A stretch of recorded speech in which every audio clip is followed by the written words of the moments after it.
অসুস্থ হয়ে হাসপাতালে ভর্তি হয়েছেন বর্ষিয়ান ভারতীয় সঙ্গীতশিল্পী আশা ভোসলে। শনিবার মুম্বাইয়ের ব্রিচ ক্যান্ডি হাসপাতালে তাকে ভর্তি করা হয়।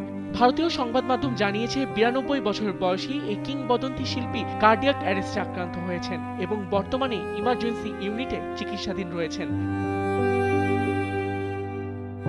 এদিকে তার নাতনি জানাই ভোসলে সামাজিক যোগাযোগ মাধ্যমে জানিয়েছেন, অতিরিক্ত ক্লান্তি ও বুকে সংক্রমণের কারণেই তাকে হাসপাতালে নেওয়া হয়েছে এবং পরিবারের পক্ষ থেকে সবার কাছে ব্যক্তিগত গোপনীয়তা বজায় রাখার অনুরোধ জানানো হয়েছে। ৮ দশকেরও বেশি সময় ধরে সঙ্গীত জগতে সক্রিয় আশা ভোসলে বহু ভাষায় হাজারো গান গেয়েছেন। শাস্ত্রীয়, লোকসঙ্গীত, পপ ও গজল বিভিন্ন ধারার সঙ্গীতে অসামান্য অবদানের জন্য তিনি দাদাসাহেব ফালকে পুরস্কার ও পদ্মবিভূষণ সহ অসংখ্য সম্মাননায় ভূষিত হয়েছেন। আবিদ খান, সময়ের আলো।